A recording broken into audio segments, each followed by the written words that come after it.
Hey guys, we're back again with Dillon here over at Cold-Blooded Connection Exotics Yes, sir. here in Pennsylvania. And we're going to do a video with a few species of larger constrictor today. One or two of these snakes might have been on the previous videos, but we're going to pull them out anyways. Some things have changed. They've changed in size a bit. A little bit. So we're going to start off, and I'll let Dillon take it away with the first snake he's going to take out here. Yeah, we're going to do one of my Papuan pythons, Apodora papuana, which has quickly become a favorite species of mine, maybe even beating blood pythons. They're a really unique snake. Not a lot of people working with them, which makes it kind of cool too. Yeah.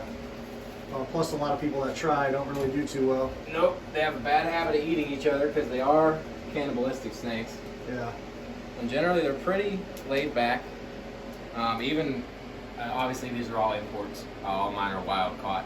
Yeah. These are just long-term captive, especially this female. I've had her about at least 3.5, 4 years now. I'm trying to think the last time I saw somebody produce these captive bred. I think it's been a little while, hasn't it? I have a buddy, Kevin. I can't pronounce his last name. It's something really weird. He's over in Illinois, I do believe. He successfully bred them once. I think maybe 2015, 2016. Okay. But he's the only one I know of in the States recently that's done it. Yeah. And so that's kind of become like a bucket list item for me, is breed Apodora. Yeah. Super unique snakes. They have their eyes kind of sit weird on their head compared to most snakes. They're more like forward facing than most. They sit, heads. yeah, almost like semi-retic shape, but more stout and blunt. Really unique. She doesn't like to cooperate. They're very clingy. But yeah, very unique head structure. I don't want to stress her out, but Yeah, it's cool. The next snake we're going to look at actually are somewhat similar, but once you've worked with them, the differences are so big. vast. Yeah, vast. A lot of people will think they're the same thing. They're actually classified both under the same family for a while, and then upon further study, Apodora became Apodora, which is the only subspecies. There is no subspecies of Apodora. There's only these guys. She's smushing my hand with my ring. Ugh. Very, very strong snakes. They don't get real heavy bodied like a Burmese would. They do get fairly sizable. 12 to 14 feet is achievable with these guys. And they just overpower everything. It's ridiculous the amount of strength behind these snakes. But they do get pretty large. This is my biggest female. She's now curled up on my arm. She does not look too large, but I mean, this snake is not small by any means, and she doesn't like to stretch out too well either. But we'll see if we can get her out a little bit. She's not small, long and slender. So, I mean, this is a fairly large python species. Just less heavy-bodied, somewhat like a scrub python would be. Yeah. But these guys don't do a whole lot of climbing too. I've had them set up with limbs and perches and all that, and they kind of just ignore them. And mainly terrestrial. Cool snakes. And the weird part is they eat anything. They'll eat lizards, they'll eat other snakes, they'll eat birds. Really anything they can get their mouth on, they'll eat. Which is one of the reasons they're so challenging to breed as well. Because the females have a bad reputation for eating the males. Yeah. So that's kind of where I'm at now. This female is definitely of size to breed. This is also a species of snake that is known for maturing sexually super late in life. So I don't know if she has the age yet. She's definitely of size. But the male that I have that I want to try her with isn't quite close to her size yet, and I'd like to keep them semi neck and neck. Yeah. I really don't want to lose them. He's a cool snake. I don't want to lose any of them. It seems to be best when they're similar size. You at least have less risk of that. Yeah. Still to watch them, but less of a prey size factor going on, you know. And then we'll check out the Australian olive python. People still will call these Papuan olive pythons. They're not an olive python. They're their own thing. This is not a Lyaesis species. This is a Lyaesis species. yeah. You guys have seen my olives before. This one's a little bit bigger than mine. Just a smidge, and it looks like he just took a piss in his nice clean cage, so course. Oh yeah. Now this is one of the biggest olive pythons I've ever seen. Yeah. Well, of course. Was that one always supposed to be a male, or that one was supposed to be? That was supposed to be the female. That's why it's chick with a dick. Right. I know there's a lot of questions. Everybody asks me why does that cage say that. That's why. It was supposed to be female. Okay. So this one was always supposed to be the male. Yep. Yep. This is the male. Both males now. Very large olive python. Also not a very heavy-bodied snake. Yeah, and Dillon's trimmed him down quite a bit. Oh, these snakes were so fat. Yeah. So fat when I got them. So this is still maybe just slightly north of where they should sit, you know, but he's a little bigger than I'd like it. Much better, because he was fat as fuck. Super fat. Super fat. I remember thinking, oh, that thing's never gonna breed, but now he's getting to a weight where he might think about it. I think they got a chance, but they're so much bigger than the females that I have right now. Right. That I don't even want to consider putting them together. Yeah. I'm careful with mine. They're not as bad as the Paps as far as eating each other, but they will do it. It's just not as common. I'm a sucker for Australian snakes, and this is one of the largest, I believe the second largest in Australia. Only been beaten by the scrub. Yeah. And I know Onapellis get pretty large too. I'm not quite sure because I don't know a whole lot about them. Right. But I know I've seen pics of these guys eating crocs and stuff. Yeah, they're the same way. If they can overpower something, they'll do it. But he's pretty large, and I mean, this is a male. Yeah. And I mean, generally, you know, most people expect males to stay smaller. There's always that rule that males stay smaller, and there's always exceptions to that rule. But this is a big male. Yeah. Real big male. And knowing them like I do, because I keep them, Dillon's getting quite a workout right now. Oh yeah, yeah. No, they're this is so strong, and you probably can't pick it up on the video. Very powerful snake. Yeah, they make you sweat. Yeah, yeah. I'm definitely my body temp's rising. Yeah, I've had people ask me if they're a good like starter species, and while I think their husbandry is fairly simple, I think the power is too great. Especially once they hit that past 6 foot. Even like the 6 foot, 7 foot, 8 foot females I have, you know, there's a lot of power behind that snake. They get their lower half wrapped around your arm, cut off circulation. It's a strong animal. Yeah, but they're Australian, so I mean they got to be badass, you know. Right. Everything in Australia is just so crazy. Yeah. Even the non-venomous stuff will mess you up there. Let's see if we get a little close here. You see, he's a little alert. Got those big pupils right now. Little shy of the camera, it seems. Yeah. But I don't blame him. If you got Dan looking at you, too, yeah. I was just gonna say that's what it really is. That mug's intimidating.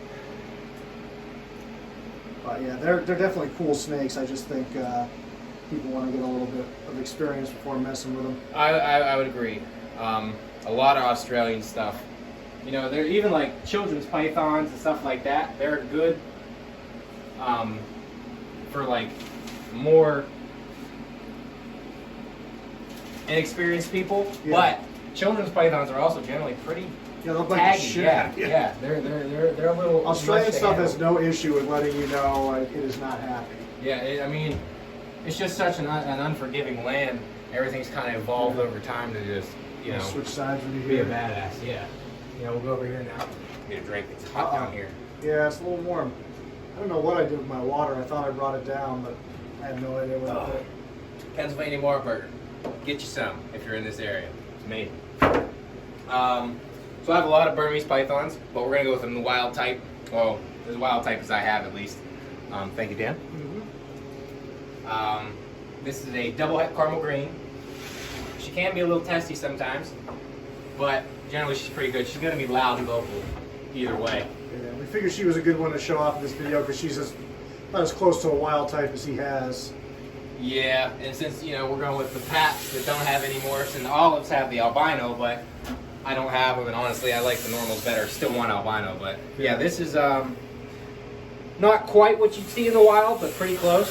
As close as I'm going to have. As you can see, she's a very boisterous animal. She's calmed down a lot with age. She was pretty testy, but she's still very vocal. But yeah, this is what I think like the third largest species in the world. Burmese rocks get pretty large too. Yeah. I don't know if rocks or Burmese have been I feel reported like larger. they list berms ahead of rocks, but I don't know if that's the case. I've seen some large rocks. I have a too. lot larger rocks than I see most berms. I think just people haven't kept rocks as much and tend to not deal with them once they're adults. So I don't think we see as many, but I've seen some huge rock pythons. I mean, I had one that was over 16 feet. She was a unit. But I don't know. She's still out. Oh yeah, and rocks are definitely more solid too. Yeah, the berms are kind of lazy, flabby. Rocks, all the rocks that I have ever worked with haven't been exactly nice. Yeah. But they're definitely a lot more active than most Burmese. Yeah. This girl's always on the go, so she's kind of, poor to show on video because she's always moving. But she's a fairly sizable snake too. I work a lot with Burmese. Obviously a large Asian constrictor. She won't shut up. No. She's gonna get her a couple of minutes of fame there. Yeah. You're gonna hear a song for people. Berms and shorttails, that's one of their similar traits where Huffy they can puffy. be very, very vocal animals. Right. It doesn't always mean they're going to do anything. Some of them will back it up, but a lot of them just do it. And some of them, I think, it almost becomes like a habit, and they just do it. You'll hear some do it in their cage, and nobody's even over there. You're like, what the hell are you doing? You know? Right. But that's the upside to berms, though. They're generally, even though she is very vocal, as you can hear, I mean, they are a more docile species for large constrictors. yeah. So if somebody's looking to get a bigger snake, but not quite comfortable and worried about bites, and here we go. Yeah. Generally, berms aren't the ones that are going to tag you. No, well, except baby berms. Oh, no, babies are bitey, yeah. No, once they get bigger, they calm down a lot. Babies are jerks. This girl was a handful. She's still a handful to work, but Yeah. she liked to bite when she was younger. And she's calmed down a lot. She doesn't even musk much anymore, which she also did a lot. She's not taking the camera. Yeah. No, the caramels, I noticed they were all a little more edgy. I think it was just a newer... I agree. The same thing with T-nags. Most of my T-negative blood pythons are a little more on edge than my others, but they haven't been in captivity quite as long. Right. They haven't been worked with as much either, which is why everybody hates on them, because, they haven't been line bred for 20 years. Because they're ugly. And then I have a few other large constrictor species that we're going to show you as well, but my anaconda just ate, and my one scrub python that might be a good candidate to be on video is in shed. The other ones are not really handleable. But so that means we got one more to show you for this clip, and that's a retic, and I don't have any wild type retics, but we're going to show you my orange glow. Switch back with you again. Yeah, I'm going to have to pop over here and get her out. This is, you can see the anaconda there. She's in our water. She was on a previous video. I want to say it was like episode, oh God, I don't know, around 18 somewhere. That was quite some time ago. Yeah, I did some hodgepodge stuff, and she was on there, a little bit smaller then, but she's got a big meal in her right now, so she's relaxing. Ready to roll? Oh. She's gonna take herself out for now. We did her nothing else. She's all about it. Now this is an orange glow reticulated python. This is the largest species of snake in the world, and have seen to become a very popular pet among the reptile hobby, with as many have been produced within the last 10 years at least. A lot of people have focused on retics. I don't recommend retics for a good beginner snake. They have calmed down a lot, and there are a lot of nice retics out there. But this is a snake that demands a lot of respect. Yeah. You don't want to be on the business end, whether that be the coils or the teeth of one of these guys. Yeah. And people get confused too because they see dwarf, and dwarf means small, but dwarf just means smaller than... You'll get a 13, 14-foot dwarf. Oh, easily, I mean, versus the 18 to 20 that you see in captivity. Right. Everybody will say this 30-foot retic, but I've never seen it. No, I've seen some in the low 20s. That's about as big as I've ever seen. Yeah, same. And then I think Clark had the largest at one point, and then I don't know. There's always people trying to get that record. But a lot of those animals are also power fed. Most of those animals you see are thick, like a telephone pole or a Burmese python. This is how a retic should be built. Long, slender. It's not meant to be. No, there's snakes that should be able This to thick snake. climb trees as an adult. Right, this is a very agile species. Even berms should be able to climb as an adult. Very agile species. Yeah, it's been proved agile as I'm trying to film. I just wanted you to kind of get an idea of her body build. You know, this is a long snake. She's probably, I don't know, 11-ish, maybe? Yeah, she might even be 12. Possibly You're around what? 12. You're 6 what? I'm 6'2", 6'3", 6'3". She looks all at 2 of me for sure. Yeah, she's not small, but she's not fat. You know, the snake does eat rabbits, and there are probably, I don't know, 3-4 pound rabbits at a time. Not like multiple rabbits, but a 3 to 4 pound rabbit. Something to focus on. No. But she's not fat. She's not power fed. I didn't raise her up quick. I wasn't trying to get her How massive, old is you she know. now? She's 3. She's 2017. Yep. And a lot of people will be like, oh, that snake should be, you know, breeding. I don't power feed anything. I don't hurry things up. I'm not worried about that. I'm worried about a healthy animal. And it doesn't get much more healthy than this for a retic. I mean, that's an athletic animal. Looks perfect. That's an athletic animal. And she's a pretty girl too. Oh, dude, I'm a sucker for purple stuff. And Orange Glow is purple to Indo caramel. Kind of works like a cow retic or a paradigm boa or a karma blood python, depending on what world you prefer. There's more so a double het that creates a visual animal. And it doesn't disappoint. No. I'm a sucker for purple stuff, and this is about as purple as it gets with them. I got the purple Sunfire too, but he's down there. We're not going to get him out. But I don't have a lot of retics anymore just because there's so many out there. But I really like this girl. Yeah. She's a cool snake. No, she looks great.